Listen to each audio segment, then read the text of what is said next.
quero gravar esse áudio em resposta a um pedido que me foi feito pela nossa querida irmã Nazaré. Comentou que gostaria de saber alguma coisa sobre o que o livro de Urântia fala sobre a vida após a morte. E esse tema da vida após a morte é um tema bem complexo. Por quê? Porque envolve muitas outras informações.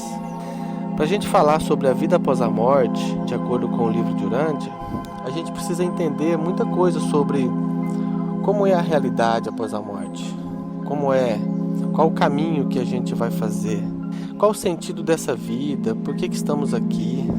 Precisamos falar sobre a ressurreição, como que acontece a ressurreição. Existe, na verdade, muita confusão no meio cristão sobre essa questão da vida após a morte, porque ninguém sabe ao certo. Não existe uma teoria no meio cristão, evangélico, não existe uma teoria única. Cada teólogo, cada pastor, se você for falar com ele sobre a vida após a morte, vai ter algumas ideias diferentes. Elas não coincidem. Por quê? Porque, na verdade, o que temos na Bíblia sobre a vida após a morte são pequenas peças de um grande quebra-cabeça. E a gente acaba não conseguindo ver todo o desenho, todo o panorama. Então as pessoas pegam essas pequenas peças, essas poucas peças, e tentam montar, mas fica faltando muita coisa. E aí cada um vai preencher as lacunas conforme as suas próprias ideias. Eu tenho formação evangélica, nasci no meio evangélico e eu estudo a Bíblia desde pequeno. Então falta muita informação e a gente fica procurando respostas. A verdade é essa. Bom, tem algumas coisas na Bíblia que são interessantes, que a gente consegue ter algumas ideias. Por exemplo, fala que a mulher, terá um corpo incorruptível na vida após a morte. Que essa pessoa irá ressuscitar e com a ressurreição, tem uma parte lá no livro que fala assim que a pessoa pode correr, que não se cansa. Isso é interessante. Então, se o nosso corpo, já é uma ideia, o nosso corpo não será um corpo como o nosso aqui, que se cansa, que envelhece. Outra coisa, diz que lá não existe a morte. Se não existe a morte, as pessoas vão viver nessa nova vida, vão viver para sempre. Agora, como é que será essa vida lá? Às vezes as pessoas pensam assim, e eu já vi isso sendo dito por alguns, que você vai passar a eternidade glorificando o Senhor. Você vai ficar o dia inteiro, não haverá dia nem noite também, diz, né? Então você vai ficar o tempo todo só gritando glória. Glória a Deus, glória a Deus. Ou então santo, santo, santo, santo, santo, como alguns dizem. Então agora você imagina passar o dia inteiro falando santo, santo, santo, santo? Consegue imaginar? Agora tenta imaginar o mês inteiro. Parece muito? Que tal a eternidade? Ou seja, sem fim. Será que é isso mesmo que a gente vai fazer no céu? Então isso é que precisa ser pensado.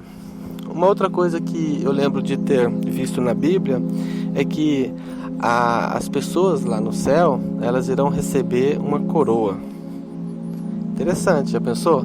Cada um andando com a sua coroa. Mas para que serve a coroa? É porque assim, cada vez que você ganha uma alma para Cristo aqui nessa terra, então você aumenta uma pedrinha preciosa na sua coroa. Para que serve essa coroa? Seria uma maneira de ostentar aos demais? Assim, olha aquele ali, só tem uma pedrinha na coroa dele, não fez nada. Eu não, eu tenho mais de 100. Já pensaram nisso? Faz sentido isso? Então tem algumas coisas que a gente precisa colocar na mesa para a gente discutir qual o sentido dessas coisas. Por que existe essa história de coroa? Uma outra coisa que a Bíblia fala também que a gente vai ter um novo nome. Interessante, né? É uma ideia legal. O livro de Urântia fala sobre isso também.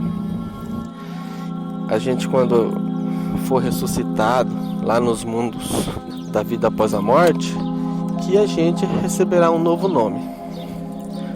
Bom, isso faz sentido? Para mim faz muito sentido, porque eu creio que antes da gente nascer aqui nessa terra, e antes de que o nosso pai vá lá no cartório de registro de pessoas naturais, e escolhe um nome para a gente, antes disso nós já éramos uma pessoa. Na mente de Deus nós já éramos uma pessoa, uma personalidade. Bom, pensando assim, então, é razoável imaginar que nós temos um nome, que é um nome que é muito anterior àquele que os nossos pais escolheram. Então são alguns detalhes sobre a vida após a morte. Mas isso é tudo? Como eu disse, claro que não. Isso são algumas pecinhas, algumas peças de um quebra-cabeças de 5.000 peças. Nós temos ali umas 10 espalhadas ao longo da Bíblia que falam algumas coisas sobre a vida após a morte. Bom, então a ideia é: o que é que o livro de Urântia fala sobre após a morte? A vida, o que acontece?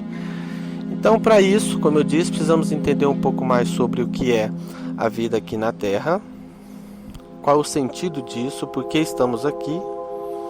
Precisamos entender qual é a estrutura do universo, a cosmologia, como é o mundo do lado de lá, como é a realidade do lado de lá, desse universo gigantesco que a gente está descobrindo, que a nossa ciência está descobrindo, e chegamos à conclusão que é muito maior, mas muito, muito, muito maior do que se pensava. E cada vez que o homem, que a ciência amplia os telescópios, ela vai alcançando cada vez mais longe. Então, falta ainda muito para ser descoberto, mas o pouco que já se descobriu é suficiente para entendermos que o universo é gigantesco. É uma coisa incomensurável, é uma coisa assim que foge até da nossa capacidade mental de compreender. Mas então é isso. Esse é o primeiro áudio. Eu vou fazer outros áudios. Eu espero que vocês acompanhem, porque eu quero falar um pouco de cada um desses assuntos aí, para a gente poder entrar então no assunto da vida após a morte. Beleza? Continue aqui, continue acompanhando a gente. Clique aí no link para assistir a próxima parte. E aí nós vamos continuar com esse assunto, a vida após a morte. Um abraço e até o próximo.